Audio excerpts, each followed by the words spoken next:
29 নম্বর শ্লোকে আমরা শ্রবণ করলাম। ষষ্ঠ শ্লোকের এই কহিল আভাস, মূল শ্লোকের অর্থ শুনো করিয়ে প্রকাশ।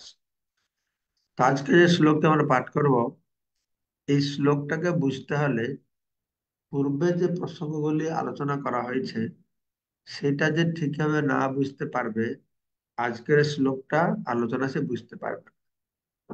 এই শ্লোকের আভাস, আভাস মানে কি? এর পূর্ববর্তী আনুষঙ্গিক কথা বলা হয়েছে, সেই কথার গুলি এই শ্লোকে বুঝতে সাহায্য করে। তো এই শ্লোকের মাধ্যমে বিশেষ করে ভগবানের ভগবান শ্রী চৈতন্য মহাপ্রভুর আবির্ভাবের অন্তরঙ্গ কারণটি বলা হয়েছে, মূল প্রয়োজন, অন্তরঙ্গ কারণ, বা বলা হচ্ছে আহ, নিজের সম্বন্ধীয় হেতু, নিজের জন্য কিছু আছে। জগৎ বাসুদেবের জন্য আমরা জানলাম, তিনি নাম আর প্রেম বিতরণ করলেন। আর নিজের কি হলো? আর তিনটে যে অপূর্ণ বাসনা ছিল সেটা পূর্ণ হলো। শিরাধয়া প্রণয় মহিমা কীদৃশ বা নৈব, 1 নম্বর। 2 নম্বর, স্বাদ্যজন অদ্ভুত মধুরিমা কীদৃশ বা মদীয়। 3 নম্বর, সৌক্ষন্তস্য মদনুভবত কীদৃশং বেতি লোভা। এই তিনটে, বেতি লোভা, এই তিনটে কি প্রকারের? জানার জন্য লোভ হলো ভগবান কৃষ্ণের, তাই তদ্ভাবাঢ্য সমজনে, তদ্ভাবাঢ্য মানে তার ভাবকে আহ অঙ্গীকার করে, ভাবযুক্ত হয়। কার ভাবকে? না, শ্রীমতী রাধারানীর ভাব। সমজনী শচী গর্ভ সিন্ধু হরি ইন্দু। আবির্ভূত হয়েছে সমজনী, আবির্ভূত হয়েছে কোথায়? আবির্ভূত হয়েছে, কি আবির্ভূত হয়েছে? না, হরি ইন্দু। হরি মানে কে? গৌর হরি। আহ, গৌর হরি। ইন্দু মানে চন্দ্রের সঙ্গে তুলনা করা হয়েছে। গৌর হরিকে চন্দ্রের সঙ্গে তুলনা করা হয়েছে। এই চন্দ্র যেরকম সমুদ্র থেকে উদয় হয়, সেরকম গৌরচন্দ্র, গৌরচন্দ্র তিনি উদয় হলেন কোথা থেকে? না, সচিমার গর্ভরূপক সমুদ্র থেকে তিনি উদয় হলেন, এটা বলা আছে। তো এটার পূর্ণ ব্যাখ্যা আমরা শ্রবণ করব। তার পূর্বে যাদের কাছে যত বই আছে আপনারা দেখুন, কিছুটা আমি বলে রাখি যাতে আপনার বুঝতে সুবিধা হয়। এই তিনটে কথা বলা হয়েছে। প্রথম লাইন দেখুন, শিরাধয়া। তারপরে প্রথম লিখবো শিরাধয়া, দ্বিতীয় লাইনের শেষে লিখুন মদীয়। হ্যাঁ, মদীয় মানে আমার। হ্যাঁ, মদীয় মানে আমার। শিরাধা মানে রাধারানী। ঠিক আছে? তো শিরাধার মধ্যে কি রয়েছে? না, প্রণয় মহিমা। শিরাধার মধ্যে প্রেম আছে। আর আমদীয় মানে আমার, আমার মধ্যে কি আছে? সাধ্যজন অদ্ভুত মাধুরিমা। ঠিক আছে? তাহলে রাধারানীর মধ্যে প্রেম, কৃষ্ণের মধ্যে মাধুরিমা। তখনই কৃষ্ণ কি জানতে চাইছেন? না, ওই প্রেমের মহিমা কত, তার মাহাত্ম্য কত মহান, এই রাধারানী প্রেমটা জানতে চাইছেন। আর কি জানতে চাইছেন? সাধ্য যেন অদ্ভুত মধুরিমা। হ্যাঁ?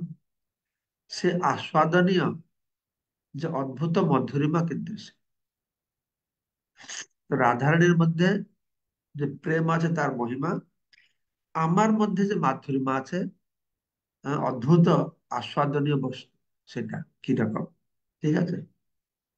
তারপর সৌখ্যম তস্য মদনুভবত, এবং সুখ, সৌখ্যম চ অস্য, অস্য মানে কার? অস্যাহ। সৌখ্যম চ, সৌখ্যম চ স্যা, চ অস্যা, অস্যা মানে এর, এর মানে কার? শ্রীমতী রাধারানী। আমার মদনুভবত, মদনুভবত মানে কি? মানে আমার মাধুর্যকে অনুভব করে, কীদৃশং সেটা কি রকম, কি সুখ পাচ্ছে? সৌখ্যম চ স্যা মদনুভবত কীদৃশং বেতি লোভা। বেতি মানে জানার জন্য, লোভা মানে লোভ, লোভ। হ্যাঁ। তো এখানে ভগবান দুটো তিনটে জিনিস জানতে পারছেন। রাধারানীর মহিমা, প্রেমের মহিমাকে জানতে হবে। যে প্রেমের দ্বারা তিনি কৃষ্ণের অদ্ভুত মাধুর্যকে আস্বাদন করছেন, সে অদ্ভুত মাধুর্যটা কি আমার মধ্যে রয়েছে এটা জানতে হবে। এবং রাধারানী সে মাধুর্যকে আস্বাদন করে কি সুখ পাচ্ছে জানতে হবে। সেজন্য কি করতে হবে? তদ্ভাবাঢ্য, তৎভাবাঢ্য, তার তার আহ, ভাবযুক্ত হয়। কার? না শ্রীমতী রাধারানী ভাবযুক্ত হয়। তো সে কৃষ্ণচন্দ্র গৌরচন্দ্র রূপে সচি গর্ভ সিন্ধু, সচি মায়ের গর্ভ রূপক সিন্ধু থেকে প্রকটিত হয়েছে। ঠিক আছে? তো এই শ্লোকটি বুঝাবার পূর্বে ছিল কৃষ্ণদাস কবিরাজ গোস্বামী কি বলছেন শোনো। এসব সিদ্ধান্ত গূঢ়, এ সাধারণ কথা নয়, সাধারণ তত্ত্ব নয়, এটা গূঢ় তত্ত্ব। তারপর বলছে কহিতে না জুচায়, এটা কাউকে বলা ঠিক হবে না। এটা এত গূঢ়, কাউকে বলা ঠিক হবে না। বলা ঠিক হবে না, সবার জন্য শোনার মতন কথা না। কেন? এটা শুনে কেউ বুঝতে পারবে না, জীর্ণ করতে পারবে না। যারা ধর্ম অধর্ম নিয়ে বিচার করে কর্মকাণ্ডে মগ্ন হয়েছে, যারা জ্ঞানের মাধ্যমে ভগবানের সাথে এক হতে চেষ্টা করে, যারা ধ্যানের মাধ্যমে কি করে ভগবানকে পদ পেতে চায়, যারা ভগবানকে ভক্তি করে ধনম দেই জনম দেই যশম দেই করে, বা যারা ভগবানকে ভক্তি করে সংসার বন্ধন থেকে মুক্তি পায়, বা যারা ভগবানের ঐশ্বর্য দেখে তারা শরণাগত হয়, এরা এদের কাউকে বলা যাবে না। এটা অত গূঢ় বস্তু, অত গোপনীয় বস্তু। এইসব সিদ্ধান্ত গূঢ়, কহিতে না জুজায়। তাহলে বলছো কেন? না না কহিলে কেহ ইয়ার অন্ত নাহি পায়। যদি আমি প্রকাশ না করি তাহলে তো কেউ বুঝতে পারবে না, কেউ শুনতে পারবে না এরকম একটা অদ্ভুত জিনিস আছে বলে। হ্যাঁ, তাই বলবো, আমি বলবো অতএব কহে কিছু করিয়া নিগূঢ়। আমি কি সার মর্ম কথা বলবো, প্রকাশ করব। এই জন্য না, যারা ভক্তরা বুঝতে পারবে। কিরকম ভক্ত? না রসিক ভক্ত, প্রেমিক ভক্ত, যারা ভগবানকে ভালোবাসে, তারাই বুঝতে পারবে। বুঝিবে রসিক ভক্ত, না বুঝবে মূঢ়, মূর্খরা বুঝতে পারবে না। এই মূর্খের মধ্যে আর সব থাকে, সবাই থেকে গেল মূর্খের মধ্যে, কেন তারা এরা বুঝতে পারবে না। তারা মূর্খ নয়, তারা পণ্ডিত, এই বিষয়ে মূর্খ, তারা বুঝতে পারবে। তো আমি কিছু সার সংক্ষেপ বলবো, সার বলবো ভক্ত, রসিক ভক্ত যারা প্রেমিক ভক্ত বুঝবে, হ্যাঁ, যারা মূর্খরা বুঝতে পারবে না। তাহলে যারা বুঝতে পারবে তাদের কি কোয়ালিফিকেশন থাকবে? কারা বুঝতে পারবে? না যারা হৃদয়ে ধরে যে চৈতন্য নিত্যানন্দ, তারা বুঝতে পারবে। যারা নিত্যানন্দ চৈতন্য মহাপ্রভুর আনুগত্য না হয়েছে, তাদের হয় না, তারা এটা বুঝতে পারবে না। শুধু কর্মে জ্ঞানী যোগী নয়, বৈষ্ণবরা বুঝতে পারবে না, ভক্তরাও বুঝতে পারবে না। কিন্তু চৈতন্য নিত্যানন্দের আনুগত্য যারা স্বীকার করেছে তারা বুঝতে পারবে। হৃদয়ে ধরে যে চৈতন্য নিত্যানন্দ, এইসব সিদ্ধান্তে সেই পাইবে আনন্দ। তারা এগুলো পড়ে আনন্দ পাবে, তারা আনন্দ পাবে। এইসব সিদ্ধান্ত হয় আম্রের পল্লব। এই যে সিদ্ধান্ত বলা হবে, এ হচ্ছে নববিকশিত আম্র পল্লবের মতো। ঠিক আছে? তো ভক্তগণ কোকিলের সর্বদা পল্লব, ভক্তগণ কোকিল সাথে তুলনা করা হয়েছে। কোকিল নববিকশিত আম্র পল্লবকে আস্বাদন করে, তো ভক্তগণ কোকিলের মতন, হ্যাঁ, এই সমস্ত চর্চা, হ্যাঁ, ওরা চর্চায় আনন্দ পাবে, তাদের এটি প্রিয়। কোকিলের মতন যারা ভক্ত, তাদের প্রিয়, তারা কোকিলের মতন আম্র পল্লব, কচি আম্র পল্লব খেয়ে তারা আনন্দ পাবে। কিন্তু যারা অভক্ত তাদেরকে তুলনা করা হলো উটের সঙ্গে। যারা ভক্ত তারা হলো কোকিল, আর অভক্ত উষ্টের ইচ্ছে না হয় প্রবেশ। যারা অভক্ত উট মতন, তাতে কাটা খাবে, কাটা খেয়ে আনন্দ পাবে। অভক্ত উষ্টের ইথে না হয় প্রবেশ, তবে চিত্তে হয় মোর আনন্দ বিশেষ। এটাই আমার আনন্দ, এটাই আমার আনন্দ, যে উট যারা, উটেরা বুঝতে পারবে না, প্রবেশ করতে পারবে না, অভক্তরা প্রবেশ করতে পারবে না। এটা আমার আনন্দ। কেন? না যে লাগি কহিতেব সে যদি না জানে ইহা বই সুখ আছে, হ্যাঁ, ইহা বই কিবা সুখ আছে ত্রিভুবনে, যার জন্য আমাকে বলতে ভয় লাগছে, সে যদি জানতে না পারে, তার ভয়ে আমি বলতে চাই না, তারা যদি বুঝতে না পারে, তাহলে তার থেকে আর সুখের বিষয় ত্রিভুবন আর কিছু নাই। আচ্ছা, খুব ভালো। তাদের আমি ভয় পাচ্ছিলাম, বলবো বলবো না, তো তারা বুঝতে পারছে না। তারা কেন বুঝতে পারছে না? তার নিত্যানন্দ গৌরাঙ্গকে হৃদয়ে ধারণা করে না, তাই তারা এটাকে বুঝতে পারবে না। তো এইভাবে শ্রীল কৃষ্ণদাস কবিরাজ গোস্বামী এটা তো গূঢ় রহস্যময় কথা প্রকাশ করবার পূর্বে এসব বর্ণনা করলেন। এটা কত গূঢ়, কারা বুঝতে পারবে কারা বুঝতে পারবে না, কেন তবে আমি বলছি। হ্যাঁ, যেহেতু ভক্তরা বুঝতে পারবে, যারা অভক্ত তারা বুঝতেই পারবে না। হ্যাঁ, সেজন্য আমার খুব আনন্দ। অতএব ভক্তগণে করি নমস্কার, নিঃসংকে কহিয়ে তার রূপ চমৎকার। এখানে আমরা দেখতে পাচ্ছি ছিল কৃষ্ণদাস কবিরাজ গোস্বামী এই কথাটা উপস্থাপনের পূর্বে কতটা সতর্কতা অবলম্বন করছেন বলবার জন্য। আহ, করে তারপর প্রকাশ করছেন। অতএব ভক্তের নমস্কার করছেন, ভক্তকে প্রণতি নিবেদন করছেন। পুরনো ভক্ত, নতুন ভক্ত, শ্রদ্ধা সবাইকে প্রণাম করছেন। করে নিঃসংকে, কোনো সংকোচ না রাখে। বলবো কি বলবো না, কি মনে করবে, এটা বুঝবে কি বুঝবে না, এসব কোনো চিন্তা নাই। আমি যদি না বলি জগতে এরকম একটা জিনিস আছে, কেউ তো জানবেই না এরকম জিনিস আছে, তাই আমি বলবো।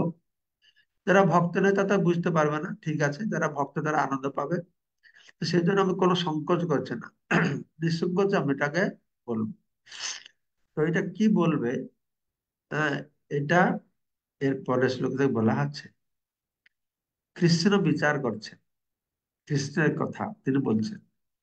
কৃষ্ণের বিচার এক আচ্ছয় অন্তরে, পূর্ণানন্দ পূর্ণ রসরূপ কহে মরে। এই শ্লোক থেকে মন দিয়ে শুনতে হবে, বুঝতে চেষ্টা করতে হবে, গৌর নিত্যান্তের কাছে প্রার্থনা করতে হবে আমরা যেন বুঝতে পারি।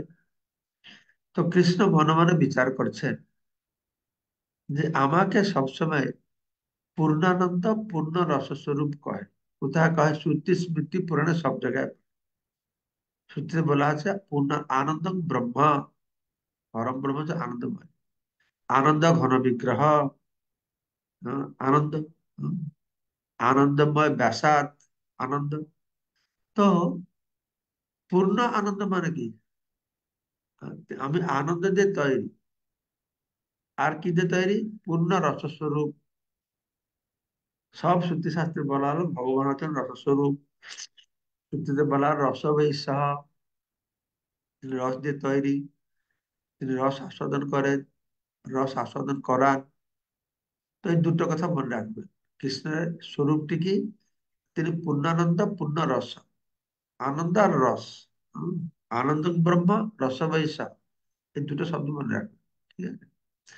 তো যেহেতু আমি পূর্ণ আনন্দ পূর্ণ রসময়, তো আমা হইতে আনন্দিত হয় ত্রিভুবন। এই জগতে যত আনন্দ এই আমার থেকেই হয়, সবাই আমার থেকে লাভ করে। তো আমাকে আনন্দ দেবে ইচ্ছে কোনো জন, আমি সবাইকে আনন্দ দেওয়ার লোক, আমাকে আবার আনন্দ দেবে। আমি জগতের নিয়ন্ত্রণ কর্তা পরাৎপর পরমেশ্বর, আমি সবাইকে নিয়ন্ত্রণ করছি, তা আমাকে আবার নিয়ন্ত্রণ করবে কে? আমি সবাইকে পালন করছি, আমাকে আবার পালন করবে কে? তো এই বিশেষ লোক বলা হয়, শুধু আনন্দ কথাটা বর্ণনা করা হচ্ছে, যে আমার থেকে ত্রিভুবন আনন্দিত হচ্ছে, তো আমাকে আনন্দ দেবে কে? কে দিতে পারে? না, সেই ব্যক্তি যে আমা হইতে যার হয় শত শত গুণ, সেই জন আল্লাহ দিতে পারে মোর মন। আমার থেকে আমার থেকে যার মহিমা শত শত গুণ অধিক,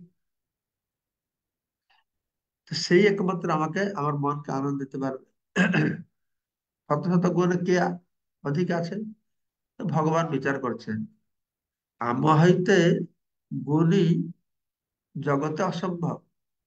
এই জগতে আমার গুণ থেকে আরো বেশি গুণ থাকবে, এটা অসম্ভব। একলি রাধাতে তাহা করি অনুভব।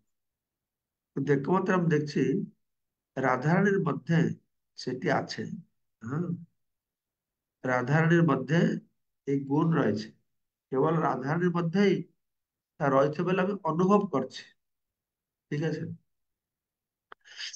তো কিভাবে অনুভবটা আছে এটা দেখো।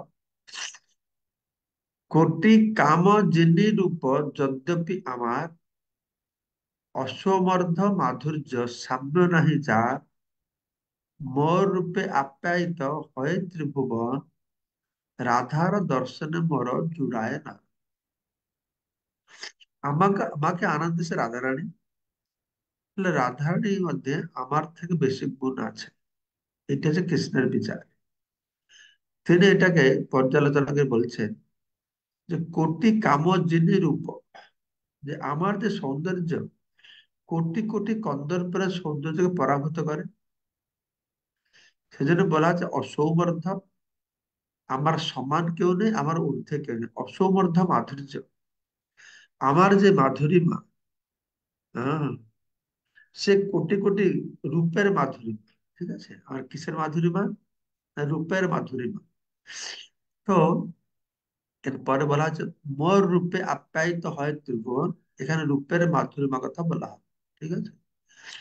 তো বলছেন আমার রূপের মাধুরী হচ্ছে অসমর্ধ মাধুরী। তার সমান কেউ নেই, তার ঊর্ধ্বে কেউ নেই। কোটি কোটি কামদেব কন্দর্পের রূপকে আমার রূপ পরাজিত করে, বা আমার রূপ তা থেকে শ্রেষ্ঠ। তাহলে এখানে বিচার বিষয় হচ্ছে যে আমার রূপে আপ্যায়িত হয় ত্রিভুবন। এই ত্রিভুবন আমার রূপ ত্রিভুবনকে আনন্দ দেয়। তো রাধার দর্শনে মোর জুড়ায় না। রাধারী দর্শন করে আমার চোখ জুড়িয়ে যায়। এই প্রথমটা হলো, এটা মনে রাখবেন যে আমার রূপের মাধুরিমা যার অসৌমর্ধ, কোটি কন্দর্পকে জয় করেছে, যে ত্রিভুবনকে আনন্দ দিচ্ছে, তো তার আমি আমার চোখ রাধারণীর রূপ দেখে জুড়ে যাচ্ছে। তারপরে বলছেন মোর বংশী গীতে আকর্ষয় ত্রিভুবন। তো ভগবানের বংশের এরকম আকর্ষণ আছে। বলা হয় যে মুনিদের ধ্যান ভেঙে যায়।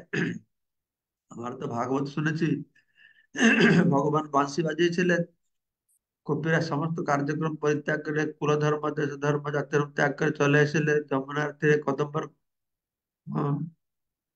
বলে। কিন্তু শুধু সেইটুকু নয়, বাঁশির আওয়াজের আরো মহা বর্ণনা করা আছে।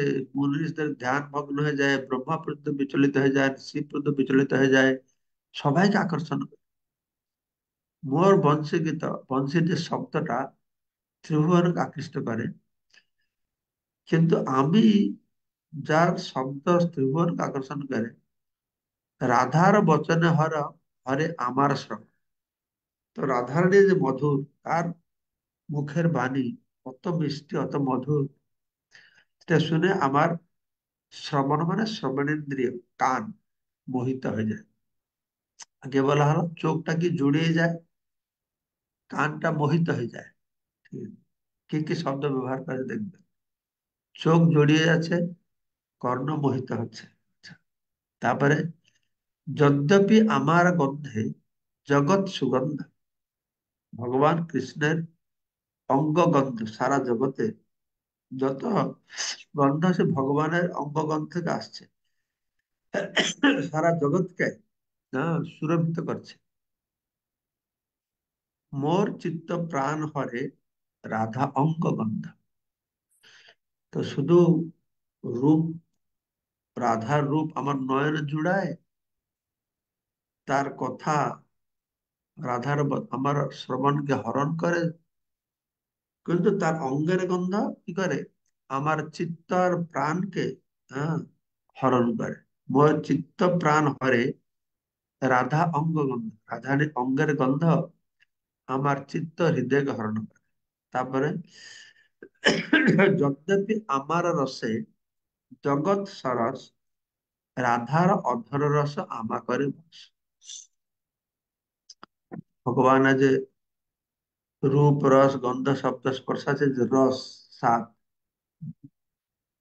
তো ভগবানের যে রস, রসে সারা জগৎ সরস হয়েছে, কিন্তু রাধারানী অধরের সুধা ভগবান কৃষ্ণকে বশীভূত করেছে।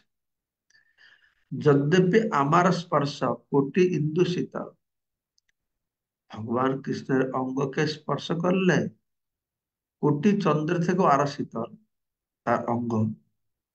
তো কৃষ্ণ যখন রাধিকাকে স্পর্শ করেছেন, রাধিকার স্পর্শে আমা করে সুশীতল। যেমন আমি রাধারানীর অঙ্গ স্পর্শ করেছি, তাহলে আমাকেও সুশীতল করে। হ্যাঁ, তো এইভাবে দেখা গেল কি, এই মতো জগতের সুখে আমি হেতু, সমস্ত জগতের সুখের কারণ হচ্ছে আমি। কিন্তু রাধিকার রূপগুণ আমার জীবন, তো রাধারানীর রূপ এবং গুণ আমার জীবন স্বরূপ। এখানে একটু আপনারা দেখবেন কি হয়েছে। প্রেম আর মাধুরী, আর সুখ, সুখ হয় কি দিয়ে? ইন্দ্রিয় দিয়ে। ইন্দ্রিয় কখন সুখ পায়? যখন বিষয়ের সংস্পর্শে আসে। ইন্দ্রিয় কত প্রকারের? পাঁচ প্রকারের। চক্ষু, নাসিকা, জিহ্বা, কর্ণ, ত্বক। বিষয় কত প্রকারের? পাঁচ প্রকারের। রূপ, রস, গন্ধ, শব্দ, স্পর্শ। ঠিক আছে? তো এখানে ভগবান সেই বিষয়টি বিচার করছে। প্রথমটি হলো কি? তার রূপ। হ্যাঁ, মোর রূপে আপ্যায়িত। তো কি আপ্যায়িত হয়েছে না? নয়ন, মোর নয়ন জুড়ায়। রূপে নয়ন জুড়ায়। ঠিক আছে। তারপরে বলা আছে বংশী গীত, মানে রূপ হয়ে গেল রূপ শব্দ। কি জুড়াচ্ছে? কি হরণ হচ্ছে না? শ্রবণ। শ্রবণেন্দ্রিয় কর্ণ হরণ হচ্ছে। তারপরে বলা আছে গন্ধ, হ্যাঁ, রূপ, হ্যাঁ, তারপরে শব্দ, তারপরে গন্ধ। গন্ধটা কি হচ্ছে? তার গন্ধে তার চিত্ত প্রাণ, গন্ধ মেলে নাসিকা দিয়ে। হ্যাঁ, নাসিকা, নাক দিয়ে গন্ধ হলো। তারপরে রসটা, অধর রস, রসটা জিহ্বা দিয়ে। হ্যাঁ, তারপরে স্পর্শটা, হ্যাঁ, চর্ম দিয়ে। এই পাঁচটা রসের কথা বলা হয়। তার রূপ, তার গন্ধ, তার শব্দ, তার স্পর্শ। ঠিক আছে? তো এখানে দেখা গেল কৃষ্ণ বুঝছেন, বুঝাচ্ছেন যে আমি শ্রেষ্ঠ, তো আমার থেকে একজন কেউ শ্রেষ্ঠ আছে, যে আমার কেউ আনন্দ দিচ্ছে। ঠিক আছে, এটা বিচার হলো। এটা বলার পরে এখন কৃষ্ণ কি বলছেন মন দিয়ে শুনুন, বুঝতে চেষ্টা করুন। তো কৃষ্ণ বলছেন যে এই মতো অনুভব আমার প্রতীত বিচারী দেখিয়ে যদি সব বিপরীত। তো এইরকম অনুভব হচ্ছে, এইভাবে শ্রীমতী রাধারানীর প্রতি আমার অনুরাগ আমি অনুভব করতে পারছি। পারলেও যখন আমি বিচার করে দেখি, তখন সব বিপরীত বলে প্রতিভাত হয়। এই কি বিপরীত হলে প্রতিভাত হয় আমরা বললি, তাহলে আপনারা কালকে যেটা আমরা আলোচনা করবো বুঝতে পারবেন। কালকে ভগবান কৃষ্ণ বলবেন, আজকে তো বলে দিলেন যে আমার থেকে রাধারানী শ্রেষ্ঠ, গুণে শ্রেষ্ঠ, কেননা আমি জগৎকে আনন্দ দিলেও আমি রাধারানী থেকে আনন্দ পাচ্ছি, কি কিভাবে আনন্দ পাচ্ছি সব বুঝিয়ে বলে দেন। বংশী গীত, রাধারানীর মুখের কথা, তারপরে আর যা যা সব বললেন, তার রূপ আর কৃষ্ণের রূপ বললে রাধারানী শ্রেষ্ঠ। পরের লাইনে বলছেন, বলছেন না না না না, তা ঠিক নয়। বিচারই দেখে সব বিপরীত। রাধারানী যে গুণে আমার থেকে শ্রেষ্ঠ, এটা বললাম, কিন্তু আমি ভালো করে বিচার করি, এটা উল্টো। হুম, এটা উল্টো। কালকে আমরা সেটা শ্রবণ করব, যে ভগবান কৃষ্ণ বলবেন যে কিভাবে আসলে রাধারানী শ্রেষ্ঠ নয়, আমি শ্রেষ্ঠ। এটা আমরা আগামীকালকে শ্রবণ।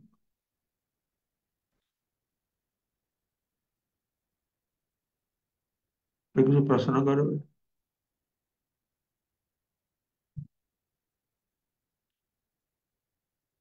কর প্রশ্ন নেই আজকে না? সবাই বুঝতে, হয়তো সবাই বুঝতে পারবে বলে প্রশ্ন করছে না। আর কেউ বুঝলোই না কিছু, হয়তো আজকে যারা প্রশ্ন করছে না। শান্তি ফিরে আমাদের কি বলছেন? প্রণাম মহারাজ, আপনার শ্রীচরণে। মহারাজ, এই শ্রী চৈতন্য মহাপ্রভু যে মানে আবির্ভাবের কারণ রুক্মিণী দেবী এরকম চিন্তা করছিলেন, তো এটা এখন গুরু মহারাজ প্রায়ই বলেন। এটা অনেক বছর আগে প্রথম আমি যখন শুনেছিলাম আমার ভক্তি জীবনে আসার পরে এই ঘটনাটা একজন ভক্তি শ্রীমুখে, তো তখন আমার অনেক আমার চোখ দিয়ে অনেক জল এসেছিল। কিন্তু আমি এখন যখন বিচার করি যে এখন গুরু মহারাজ প্রায় এই লীলাটা বলেন, প্রায় অনেক ক্লাসে, প্রায় প্রতিদিনই কোনো না কোনো জায়গায় একবার বলেন।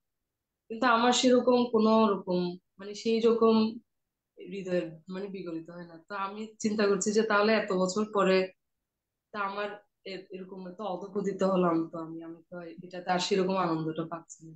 এখন তো গুরু মহারাজের মুখ থেকে শুনছি কেন এরকম হচ্ছে। উম, হ্যাঁ, গুরু মহারাজ এটা বারবার বলেন। এই চৈতন্য মঙ্গলে এটাকে লোচন দাস ঠাকুর দাস বর্ণনা করেছেন। তখন প্রথম শুনেছে তো একটু ভাবে, আর চোখে জল এসে গেছে ভাবে। ঠিক আছে, তখন জল আসছে না, এই জন্য তুমি তত্ত্ব তো জানছো তো। তত্ত্ব ভাবে তত্ত্ব বিচার করলে জল আসে না, আর রসে ভাবে জল আসে। ঠিক আছে, তখন তো ভাব প্রবণতায় তোমার জল এসেছিল। এখন জল না আসলেও কোনো অসুবিধা নেই, কেননা শাস্ত্র ভিত্তিতে তত্ত্ব তো তুমি বুঝতে পারছো এটা। ঠিক আছে, তো যেরকম অর্থ বিকারে চোখে জল আসে। ঠিক আছে, তো আমরা সিনেমাতে কোনো করোনা দৃশ্য থেকে জল আসে যায় না? আসে গেছে না? আসে, ইমোশন আসে না? তো সেই ইমোশন আর কৃষ্ণ ভক্তি শুদ্ধভাবে করে, প্রেম ভক্তির ইমোশনকে কি হবে? আলাদা হবে, বিশেষ শ্রেষ্ঠ হবে। তো সেই জন্য আমরা ইমোশনালি টুকুতে কান্না করেছি, সিনেমা দেখেও কান্না করেছি, চৈতন্যর কথা শুনে এখন চোখে জল আসছে, কথা বলতে বলতে কণ্ঠ রুদ্ধ হয়ে যায়। সেটা ঠিক, কিন্তু এটাও ঠিক যে কৃষ্ণ প্রেম স্তরে পৌঁছালে যেই জল আসে কণ্ঠ রুদ্ধ হয়ে যাবে, সেটা নিশ্চয়ই নয়। কারণ আমরা জানি, আমরা সবাই, আহ, আমাদের সেরকম শুদ্ধ চিত্ত নাই, সেরকম প্রেম নেই, এটা আমরা জানি। আমাদের যে কাম রয়েছে জানি। আমার আপনাদের শুনলাম, কাম থেকে পূর্ণ মুক্ত না হলে, আগে আচার্যরা বর্ণনা করলো না, কাম থেকে পূর্ণ মুক্ত হয় প্রেম যখন জাগবে তখনই এটা বোধগম্য হবে ঠিকভাবে, তাই না? তাই এখন যেটা আমাদের বোধ কণ্ঠরুদ্ধ হয়ে আছে, এটা ভালো, এটা খারাপ নয়। আমাদের যে ইমোশনটা, কর্মী জগতে একটা সিনেমা দেখে ইমোশন হচ্ছে, আর ভগবান কথা শুনে ইমোশন হচ্ছে, এটা তার থেকে শতগুণে ভালো। কিন্তু প্রেম স্তরের যে উপলব্ধিটা, সেটা আমাদের পৌঁছানোটাকে নিষ্কপটভাবে আমাদের গ্রহণ করতে হবে। ঠিক আছে, তারপরে কি আছে? বিদ্যুৎ প্রভু বলুন। বিদ্যুৎ প্রভু,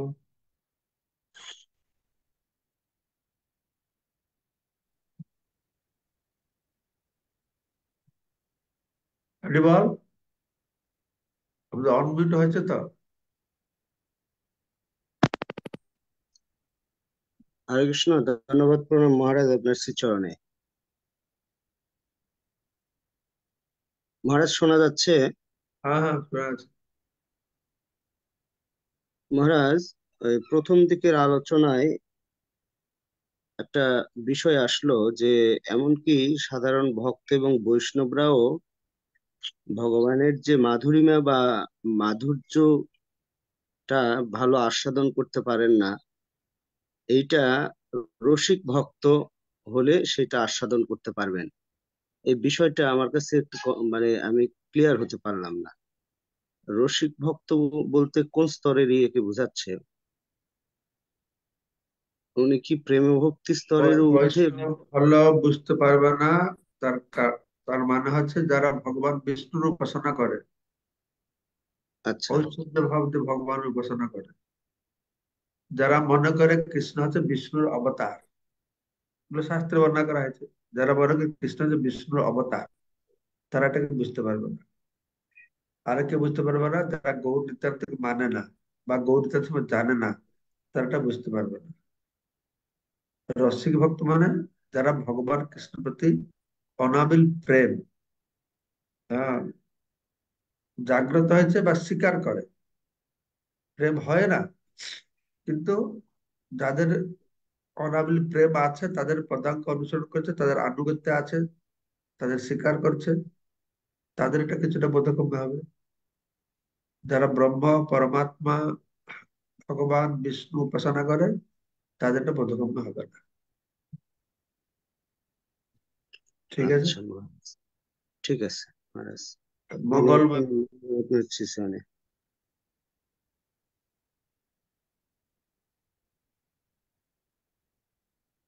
অনমিউট করে বলুন। হরে কৃষ্ণ মহারাজ, শ্রীচরণ দণ্ডবত প্রণাম। মহারাজ, পূর্ববর্তী কোন শ্লোকের তাৎপর্য ছিল প্রভুপাদ ব্যাখ্যা করেছিলেন যে এই ব্রহ্ম মধ্ব গৌড়ীয় সম্প্রদায় ছাড়া এই রাধাকৃষ্ণের অপ্রাকৃত মহিমা তার হৃদয়ঙ্গম হবে না। আহ, সেই কারণে কি মহারাজ এই রসিক ভক্তের কথা বলা হয়েছে মহারাজ?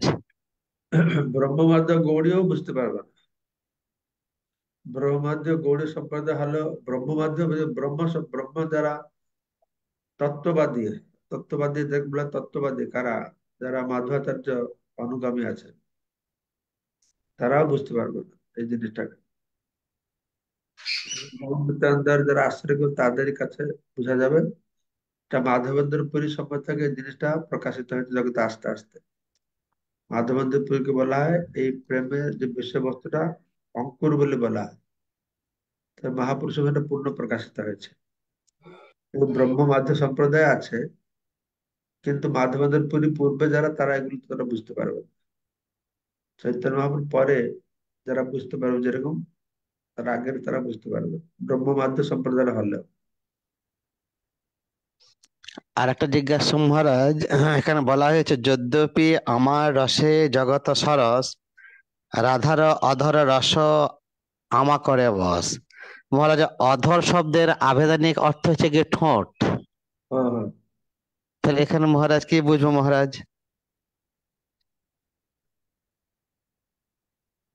অধ্যয়নের রস হতে পারে, আহ, ইয়ে হতে পারে কি, তাম্বুল হতে পারে, পান হতে পারে, ভগবানের প্রসাদ হতে পারে। রস আমার জিহ্বা দিয়ে আস্বাদন করি, ভগবানের প্রসাদ আস্বাদন করি, অধরের রস। আচ্ছা মহারাজ, প্রণাম দণ্ডবাদ। পূর্ণেশ গৌর প্রভু।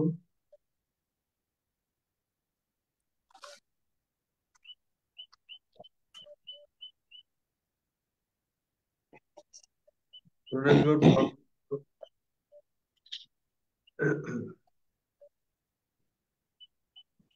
হরে কৃষ্ণ মহারাজ, দণ্ডবাদ প্রণাম মহারাজ। খুব সুন্দর হরে ক্লাস কৃষ্ণ, হয়েছে। ধন্যবাদ প্রণাম মহারাজ। হরে কৃষ্ণ।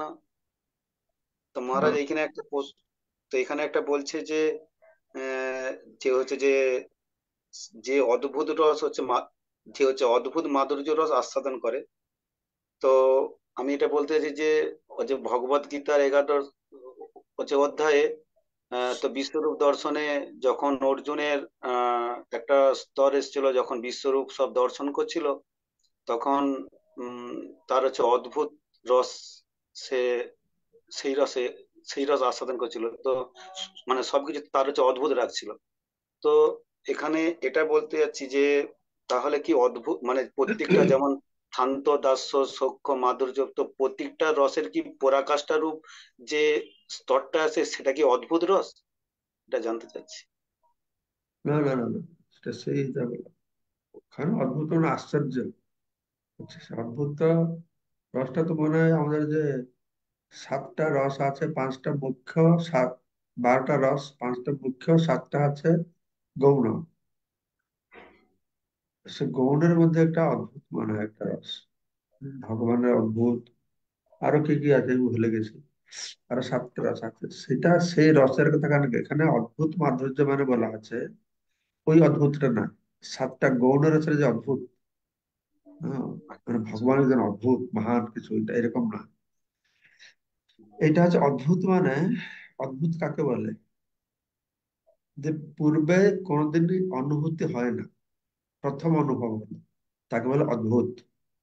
অদ্ভুত পূর্বে যেটা অনুভব হয়, তো এটা অদ্ভুত রস, মানে সব থেকে শ্রেষ্ঠ রস হোক, এরকম রস কোনদিন পূর্বে অনুভূত হয় না, এই জন্য একে অদ্ভুত রস বলা হচ্ছে।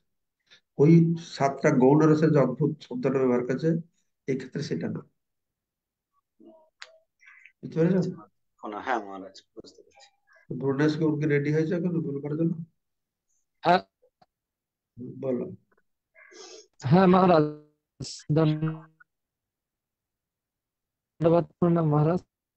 বলো।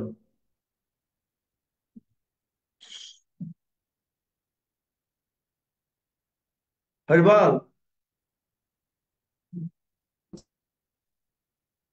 ভুবনেশ গৌর প্রভু। ওকে, সুভাষিনী মাতাজি বলুন।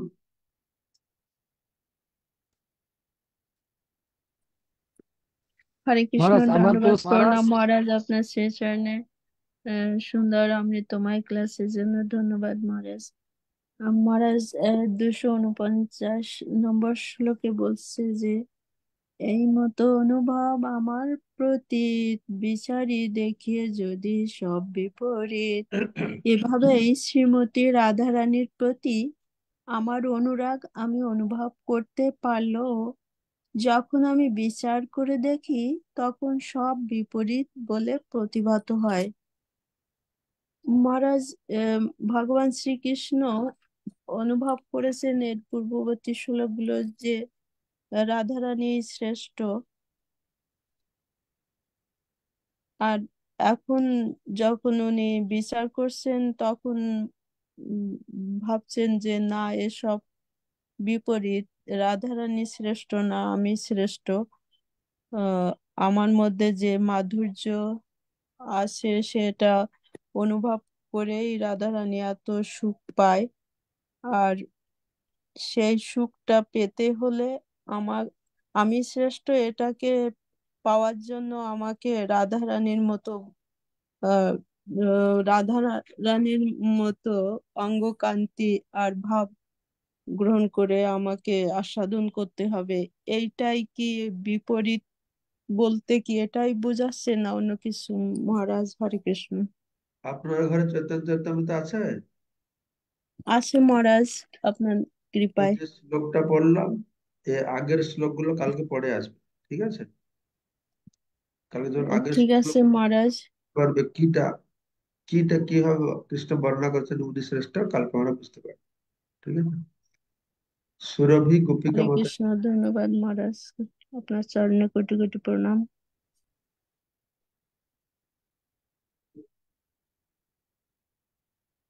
সুরভি গোপিকা মাতাজি বলবেন কিছু?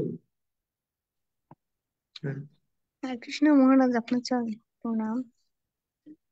মহারাজ, এই যে বলা হয়েছে একটা ইতে 200,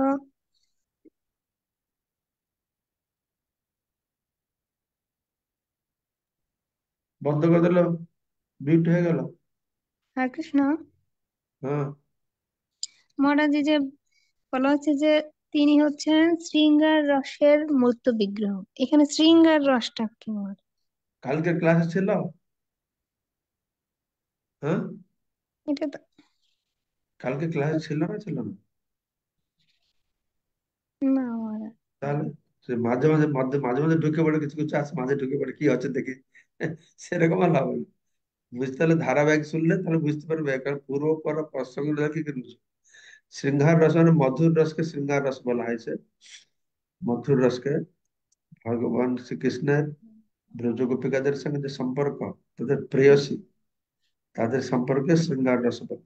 শৃঙ্গার মানে এমনি আমরা জানি শৃঙ্গার করে ভগবানকে ড্রেস করা, এখানে শৃঙ্গার রসকে মানে প্রেয়সীদের সঙ্গে মানে বাৎসল্য রস, সখ্য রস, মধুর রস, এই এখানে মধুর মাধুর্য রসও বলছে আর শৃঙ্গার রসও বলছে।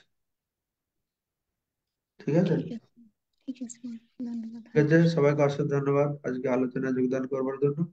বাঞ্ছা কল্পতরুভ্যশ্চ কৃপা সিন্ধুভ্যেব চ পতিতানাং পাবনেভ্যো कृपासिन्धुभ्यश्च पतितानां पावनेभ्यो পতিতানাং পাবনেভ্যো বৈষ্ণবায় নমো पुरुषोत्तम स्वामी महाराज की जय, जगत गुरु श्री प्रभुपाद की जय, गुरु महाराज की जय, জয় वृंद की जय, जय निताई गौर জয় की जय। और हरि हरि